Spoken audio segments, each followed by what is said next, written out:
저는 올해로 105년을 살았습니다. 전쟁을 겪었고 가난을 견뎌냈으며 나라가 폐허해서 일어서는 것을 두 눈으로 지켜봤습니다.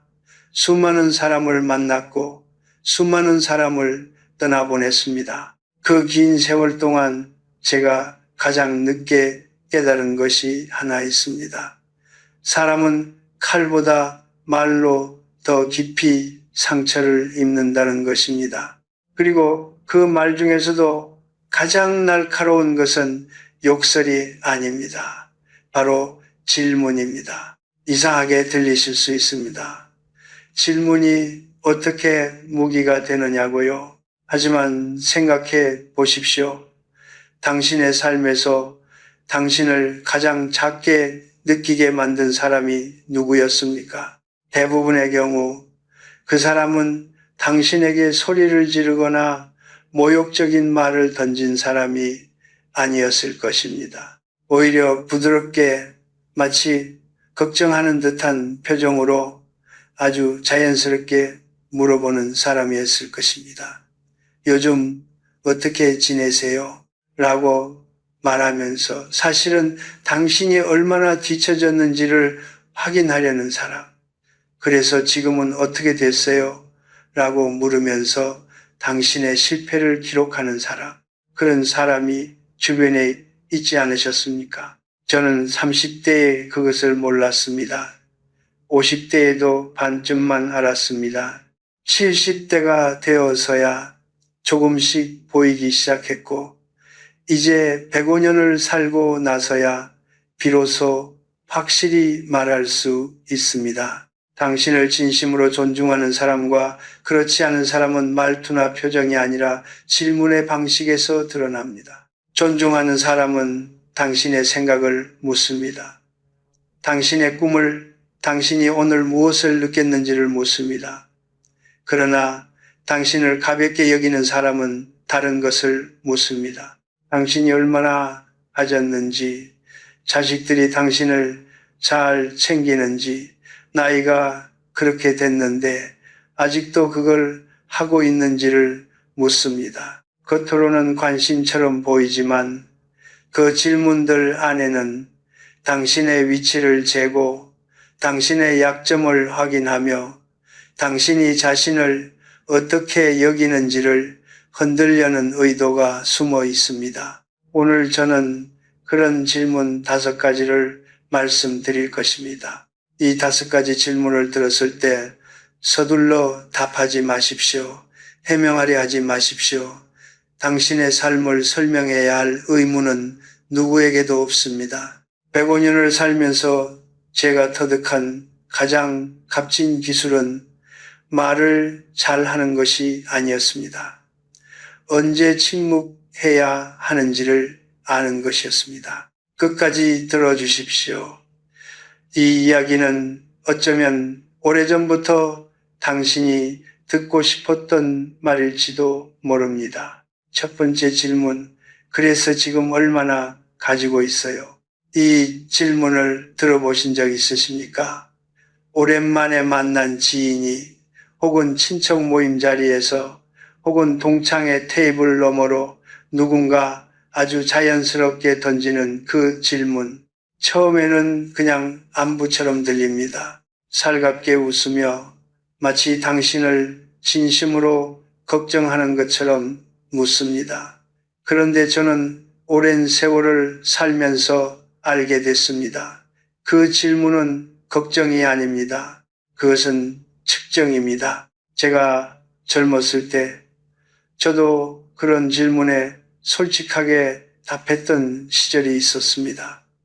내 형편을 털어놓으면 상대가 더 나를 이해해 줄 것이라고 생각했습니다. 가까워질 수 있다고 믿었습니다. 그러나 시간이 지나면서 알게 된 것이 있습니다. 내가 내 재산을 말한 순간 상대의 눈빛이 달라진다는 것을 내가 넉넉하다고 하면 부러움과 함께 미묘한 경계심이 생겼고 내가 어렵다고 하면 동정이란 이름의 우월감이 그 자리를 채웠습니다. 어느 쪽이든 진정한 이해는 없었습니다. 오직 나의 위치가 그 사람의 머릿속 어딘가에 분류되고 있을 뿐이었습니다. 인간은 본능적으로 서열을 확인합니다. 이것은 나쁜 사람이기 때문이 아닙니다. 인간이 그렇게 만들어져 있기 때문입니다. 하지만 그 사실을 알고 나면 당신은 더 이상 아무 자리에서나 자신의 경제적 상황을 이야기할 필요가 없다는 것을 깨닫게 됩니다. 당신의 통장 잔액은 당신이 어떤 사람인지를 말해주지 않습니다. 그런데도 많은 사람들이 그 숫자로 당신을 판단하려 합니다. 그렇다면 그 숫자를 굳이 먼저 꺼낼 이유가 없지 않겠습니까? 저는 이것을 방파제라고 부릅니다. 돈은 단순한 숫자가 아닙니다. 그것은 노년의 품격을 지켜주는 방파제입니다. 파도가 아무리 거세게 몰아쳐도 방파제가 있는 한 안쪽은 고요합니다. 그런데 그 방파제의 높이를 스스로 남에게 알려버리면 어떻게 되겠습니까? 파도가 어디를 집중적으로 공략해야 할지 알게 됩니다. 부탁이 들어오고 비교가 시작되고 은근한 무시가 따라옵니다. 그 모든 것은 당신이 입을 열었던 그 순간부터 시작된 것입니다. 그러므로 누군가 당신의 재산이나 수입을 직접적으로 물어올 때 당신에게 그것을 설명할 의무는 없습니다. 웃으면서 그냥 그럭저럭 살고 있습니다 라고 말하거나 조용히 화제를 바꾸십시오. 그것은 회피가 아닙니다. 그것은 자기 자신을 지키는 가장 조용하고 단단한 방법입니다. 105년을 살아온 저도 지금 이 나이에도 가장 소중하게 지키고 있는 것 중 하나가 바로 이 원칙입니다. 당신의 경제적 상황은 당신의 것입니다. 그것을 아무에게나 열어보일 필요는 없습니다. 진심으로 당신을 아끼는 사람은 그것을 묻지 않습니다. 그리고 그것을 굳이 묻는 사람은 당신이 생각하는 만큼 당신을 아끼는 사람이 아닐 가능성이 높습니다. 두 번째 질문, 자식들이 잘 챙겨줘요. 이 질문을 처음 들으면 따뜻하게 느껴집니다. 누군가 내 노년을 걱정해 주는 것 같고 내 가정에 관심을 가져주는 것 같습니다. 그러나 저는 이 질문을 수십 년 동안 수백 번 들으면서 한 가지 사실을 알게 됐습니다. 이 질문에 진심으로 답한 사람들 중에서 편안해진 사람은 거의 없었다는 것입니다. 오히려 그 뒤에 이어지는 것은 위로가 아니라 아주 미묘하게 포장된 비교였습니다. 우리 아이는 매달 용돈을 보내준다는 말이 뒤따르거나 요즘 자식들이 다 그렇지 뭐 라는 말로 당신의 상황을 평범한 불행으로 묶어버리는 시기입니다. 그 순간 당신은 자신도 모르게 자신의 가장 아픈 곳을 남에게 보여준 사람이 되어 있습니다. 인간은 자신이 우위에 있다고 느끼고 싶을 때 타인의 약점을 확인하려 합니다.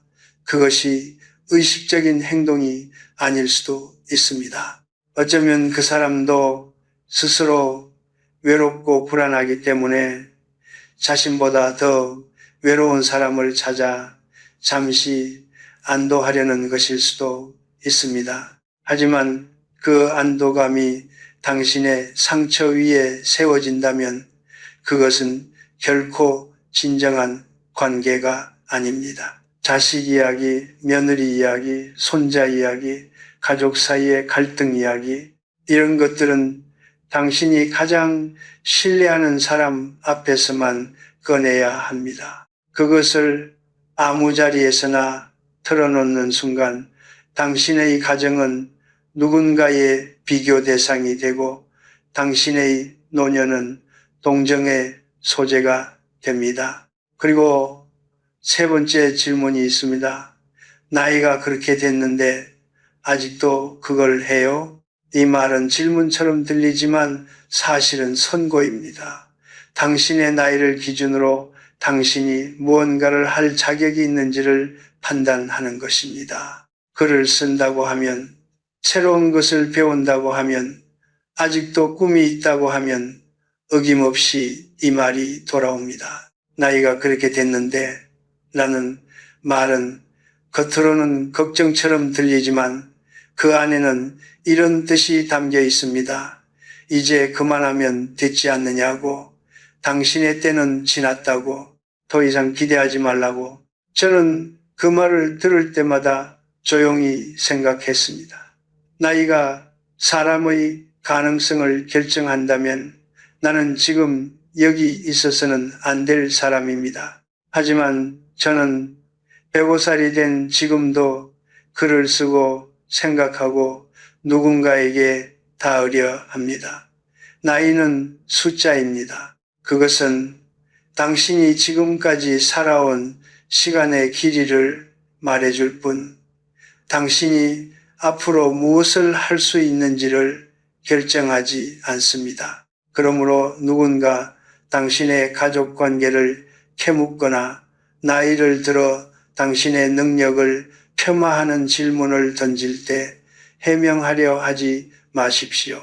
당신의 가족이 어떠한지를 증명할 필요도 없고, 당신이 이 나이에도 무언가를 할 수 있다는 것을 설득할 필요도 없습니다. 그저 미소를 지으십시오. 그리고 속으로 이것을 기억하십시오. 나를 시험하려는 질문에 답할 의무는 없다고. 진정으로 나를 존중하는 사람은 나의 가족을 재료로 삼지 않으며 나의 나이로 나의 삶을 재단하지 않는다고. 당신의 가족 이야기는 당신의 것입니다. 당신의 나이는 당신이 살아온 역사입니다. 그 어느 것도 누군가의 비교 도구가 되어서는 안 됩니다. 네 번째 질문, 그때 왜 그런 선택을 했어요? 처음 이 질문을 들으면 별것 아닌 것처럼 느껴집니다. 지나간 일을 되돌아보는 것, 그것이 무슨 문제냐고 생각하실 수 있습니다. 하지만 저는 오랜 세월을 살면서 이 질문이 반복될 때 어떤 일이 일어나는지를 수없이 지켜봤습니다. 이 질문은 한 번으로 끝나지 않습니다.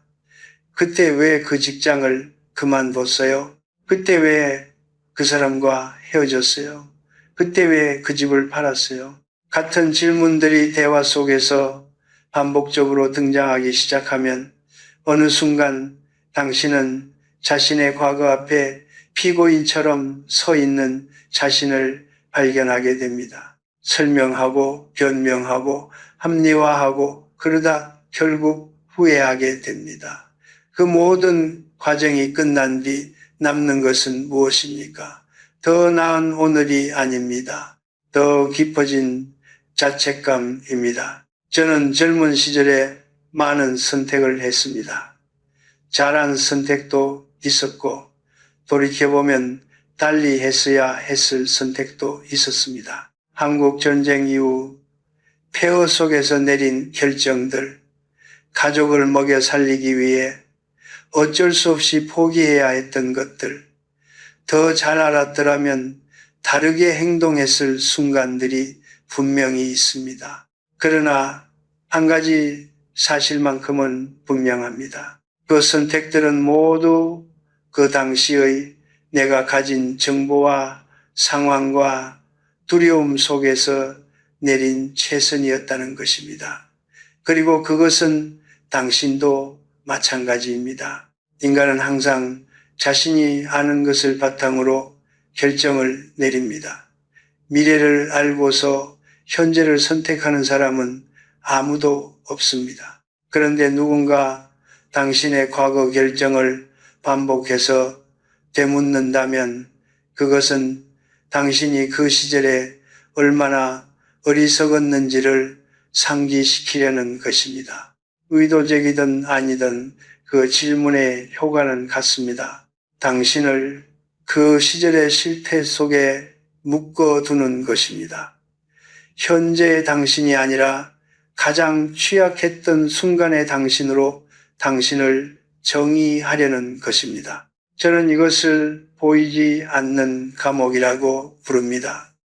쇠창살도 없고 자물쇠도 없지만 과거의 후회와 자책으로 만들어진 그 감옥은 때로는 실제 감옥보다 더 단단하게 사람을 가둡니다. 그리고 그 감옥의 문을 여는 열쇠는 다름 아닌 당신 자신이 쥐고 있습니다. 누군가의 질문에 답하기 위해 스스로 그 감옥 안으로 걸어 들어갈 필요는 없습니다. 그러므로 누군가 당신의 과거 선택을 거듭 되묻거든 조용히 이렇게 말하십시오. 그땐 그게 최선이었습니다. 그것으로 충분합니다. 더 이상의 설명은 필요하지 않습니다. 당신은 그 시절의 실수로 기억될 사람이 아닙니다. 당신은 그 실수를 딛고 지금 여기까지 걸어온 사람입니다. 그 사실이 어떤 변명보다 강하고 어떤 설명보다 값집니다. 과거는 바꿀 수 없습니다. 하지만 과거를 어떻게 바라볼 것인지는 바꿀 수 있습니다. 당신의 선택들은 당신을 무너뜨린 것이 아닙니다. 그것들이 모여 지금의 당신을 만들었습니다. 그리고 지금의 당신은 그 어떤 질문 앞에서도 당당히 서 있을 자격이 있는 사람입니다. 5번째 질문, 그 사람이랑 아직도 연락해요? 언뜻 들으면 그냥 안부를 묻는 말처럼 들립니다. 오래된 친구 이야기를 나누는 것 같기도 하고 예전 인연에 대해 가볍게 이야기하는 것처럼 느껴지기도 합니다. 그러나 저는 이 질문이 반복될 때 그 안에 다른 무언가가 숨어 있다는 것을 오랜 시간이 지나서야 알게 됐습니다. 이 질문은 단순한 호기심이 아닙니다.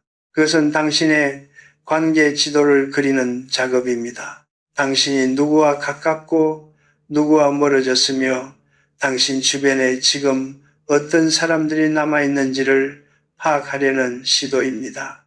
인간관계에서 정보는 곧 힘입니다. 당신의 관계망을 아는 사람은 당신에게 접근하는 방법을 압니다. 누구를 통해 당신에게 영향을 미칠 수 있는지, 누구와의 사이를 벌려놓으면 당신이 더 외로워지는지를 알게 됩니다. 이것이 거창한 음모처럼 들리실 수도 있습니다. 하지만 저는 살면서 이런 방식으로 서서히 고립되어 가는 사람들을 적지 않게 보았습니다. 한 명씩 아주 천천히 주변 사람들과의 사이에 작은 오해가 심어지고 작은 불신이 쌓이고 어느 날 문득 정신을 차려보면 곁에 아무도 없어진 경우입니다. 그 시작은 항상 아주 사소한 질문 하나였습니다. 저는 젊었을 때 관계에 대해 매우 개방적인 사람이었습니다. 누가 물으면 솔직하게 답했고 누구와 친하고 누구와 사이가 어색한지를 거리낌 없이 이야기했습니다. 그것이 진솔함이라고 생각했습니다. 그러나 나이가 들수록 알게 된 것이 있습니다. 진솔함과 경솔함은 다르다는 것입니다. 당신의 관계망은 당신의 내면만큼이나 사적인 영역입니다. 그것을 아무에게나 공개하는 것은 당신 스스로 자신의 약점을 지도로 만들어 건네주는 것과 같습니다. 특히 노년에 접어들수록 이 문제는 더욱 중요해집니다. 자식들과의 관계, 오래된 친구들과의 연락, 형제 자매 사이의 미묘한 감정들, 이런 것들이 잘못된 사람의 귀에 들어가면 그것은 더 이상 당신만의 이야기가 아니게 됩니다. 누군가의 입을 통해 변형되고 과장되고 때로는 전혀 다른 이야기가 되어 돌아옵니다. 그리고 그 결과는 언제나 당신의 관계를 더 좁고 더 외롭게 만드는 방향으로 흘러갑니다. 그러므로 누군가 당신의 인간관계를 탐색하는 질문을 던질 때 굳이 자세히 답할 필요가 없습니다. 그냥 가끔 연락하지요 라는 한마디면 충분합니다. 당신의 소중한 관계들을 지키는 가장 좋은 방법은 그것을 조용히 품고 있는 것입니다. 오래되고 진실한 관계일수록 더욱 그렇습니다. 모든 사람에게 알릴 필요가 없는 것들이 있습니다. 그리고 그 조용한 보호가 당신의 삶을 따뜻하게 유지시켜주는 힘이 됩니다. 진정으로 당신을 아끼는 사람은 당신의 관계망을 캐묻지 않습니다. 그저 당신 곁에 있어줄 뿐입니다. 그것이 관계의 본질이고 그것이 제가 105년을 살면서 가장 소중하게 여기게 된 사람의 조건입니다. 많이 묻는 사람이 아니라 조용히 함께 있어주는 사람. 그런 사람을 곁에 두십시오. 그리고 그런 사람이 되십시오. 이제 당신은 그 5가지 질문을 알게 됐습니다. 재산을 캐묻는 질문, 가족 관계의 약점을 드러내게 하는 질문, 나이를 빌미로 능력을 깎아내리는 질문, 과거의 선택을 반복해서 되묻는 질문, 그리고 당신의 관계망을 탐색하는 질문, 이 5가지 질문 앞에서 당신은 어떻게 해야 하는지 물으실 것입니다. 화를 내야 합니까? 단호하게 거절해야 합니까? 아니면 그 자리를 피해야 합니까? 저의 대답은 그 어느 것도 아닙니다. 저는 이렇게 말씀드리고 싶습니다. 그저 침묵하십시오. 그리고 조용히 화제를 바꾸십시오. 이것이 너무 소극적으로 들리실 수 있습니다. 왜 맞서지 않느냐고, 왜 자신을 당당하게 표현하지 않느냐고 생각하실 수도 있습니다. 하지만 저는 105년을 살면서 진정한 강함이 어디서 오는지를 알게 됐습니다. 강함은 큰 목소리에서 오지 않습니다.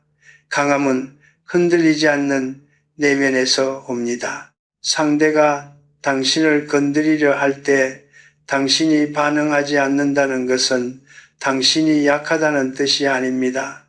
그것은 당신이 그 질문에 흔들릴 만큼 불안하지 않다는 뜻입니다. 그것이야말로 가장 단단한 형태의 자존감입니다. 생각해 보십시오.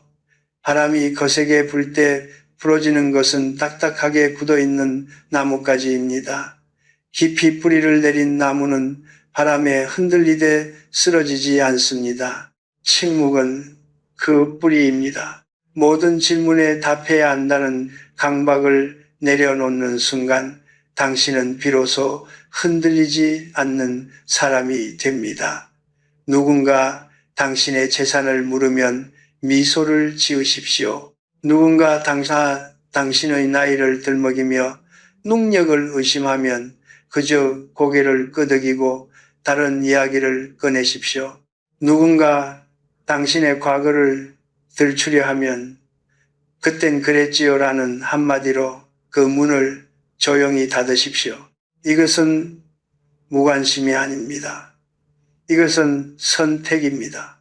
내가 에너지를 어디에 쓸 것인지를 스스로 결정하는 것입니다. 나를 시험하려는 질문에 나의 시간과 감정을 소비하는 대신 나를 진정으로 따뜻하게 만드는 것들에 그 에너지를 쓰겠다는 선택입니다. 저는 이것을 어른의 편집이라고 부릅니다. 삶의 후반부에 접어들수록 우리에게 필요한 것은 더 많은 것을 받아들이는 능력이 아니라 무엇을 걸러낼 것인지를 아는 지혜입니다. 한 가지 더 말씀드리고 싶은 것이 있습니다. 침묵하고 화제를 바꾸는 것이 어색하게 느껴지는 분들도 계실 것입니다. 오랫동안 남의 질문에 성실하게 답해온 분들, 솔직하게 말하는 것이 예의라고 배워온 분들에게는 더욱 그럴 것입니다. 하지만 예의와 자기 노출은 다릅니다. 당신이 모든 것을 말하지 않아도 당신은 충분히 정직한 사람입니다. 당신이 모든 질문에 답하지 않아도 당신은 충분히 예의 바른 사람입니다. 말하지 않는 것과 거짓말하는 것은 전혀 다른 일입니다. 진정한 품격은 화려한 말에서 오지 않습니다. 그것은 말하지 않아도 되는 것을 말하지 않을 줄 아는 절제에서 옵니다. 105년을 살면서 제가 가장 깊이 존경하게 된 사람들은 말이 많은 사람들이 아니었습니다. 자신이 무엇을 지켜야 하는지를 알고 그것을 조용하고 단단하게 지켜온 사람들이었습니다. 당신도 그런 사람이 될 수 있습니다. 아니, 어쩌면 당신은 이미 그런 사람인데 다만 그것을 허락하지 않았던 것인지도 모릅니다. 지금부터 허락하십시오. 침묵해도 괜찮습니다. 답하지 않아도 괜찮습니다. 당신의 품격은 당신이 무엇을 말하느냐가 아니라 무엇을 말하지 않느냐에서 빛납니다. 저는 이제 105살입니다. 이 나이가 되면 많은 것들이 단순해집니다. 무엇이 중요하고 무엇이 중요하지 않은지가 아주 선명하게 보입니다. 젊었을 때는 그것이 보이지 않았습니다. 더 많이 가지려 했고 더 많이 인정받으려 했으며 더 많은 사람에게 좋은 사람으로 기억되고 싶었습니다. 그러느라 정작 나 자신을 돌보는 일에는 서툴렀습니다. 남의 시선을 의식하느라 내 마음의 소리를 듣지 못했고 남의 질문에 답하느라 내 자신에게 물어야 할 질문들을 미뤄왔습니다. 그 시절에 저에게 지금 이 말을 해줄 수 있다면 얼마나 좋겠습니까? 모든 질문에 답하지 않아도 된다고, 당신의 삶을 굳이 설명하지 않아도 된다고. 오늘 저는 5가지 질문에 대해 말씀드렸습니다. 재산을 묻는 질문, 가족을 들추는 질문, 나이로 당신을 재단하는 질문, 과거를 반복해서 되묻는 질문, 그리고 당신의 관계망을 탐색하는 질문. 이 5가지는 모두 다른 형태를 하고 있지만 그 뿌리는 하나입니다. 당신을 당신이 아닌 어떤 기준으로 측정하려는 것, 당신의 가치를 숫자로, 관계로, 나이로, 과거의 선택으로 환산하려는 것입니다. 그러나 당신은 그 어떤 기준으로도 환산될 수 없는 사람입니다. 당신의 삶은 누군가의 질문에 대한 답으로 이루어진 것이 아닙니다. 당신이 매일 아침 눈을 뜨고 숨을 쉬고 누군가를 생각하고 무언가를 느끼며 살아온 그 모든 순간들로 이루어진 것입니다. 저는 살면서 많은 것을 잃었습니다. 사랑하는 사람들을 먼저 떠나보냈고 젊음을 잃었으며 한때 소중하게 여겼던 것들이 세월 앞에 빛을 잃는 것을 지켜봤습니다. 그러나 한 가지만큼은 끝까지 지킬 수 있었습니다. 나 자신에 대한 조용한 존중입니다. 누가 무엇라 해도 어떤 질문이 날아와도 나는 내가 살아온 방식을 부끄러워하지 않았습니다. 그것이 제가 이 나이까지 무너지지 않고 걸어올 수 있었던 가장 큰 이유라고 생각합니다. 당신도 그 조용한 존중을 스스로에게 허락하시길 바랍니다. 당신이 지금 몇 살이든 어떤 상황에 있든 자식이 잘 챙겨주든 그렇지 않든 통장에 얼마가 있든 없든 그것은 당신의 가치와 아무런 관계가 없습니다. 당신은 그 모든 것과 무관하게 존엄한 사람입니다. 그 사실을 가장 먼저 그리고 가장 깊이 믿어야 할 사람은 바로 당신 자신입니다. 앞으로 누군가 오늘 말씀드린 5가지 질문을 던질 때 부디 서두르지 마십시오.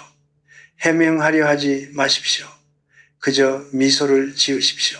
그 미소 안에 당신이 살아온 모든 세월이 담겨 있습니다. 그 미소 안에 당신이 견뎌낸 모든 아픔이 있고 당신이 지켜온 모든 품격이 있습니다. 그것으로 충분합니다. 그것이면 충분하고도 남습니다. 삶은 시끄러운 축제가 아닙니다. 삶은 조용한 계속입니다. 봄이 오면 꽃이 피고 겨울이 오면 나무는 잎을 내려놓습니다. 꽃은 자신이 왜 피었는지 설명하지 않습니다. 나무는 자신이 왜 잎을 떨구는지 해명하지 않습니다. 그저 자신의 계절을 삽니다. 당신도 그렇게 사십시오. 당신의 계절을 당신의 속도로 당신만의 고요함 속에서 사십시오. 저는 105년을 살았습니다. 그리고 그 끝에서 가장 아름다웠던 순간들은 가장 많이 가졌던 때도 가장 많이 인정받았던 때도 아니었습니다. 아무것도 설명하지 않아도 되었던 날들, 그저 있는 그대로의 나로 충분했던 그 조용한 순간들이었습니다. 당신에게도 그런 날들이 오기를, 아니 이미 와 있기를 진심으로 바랍니다.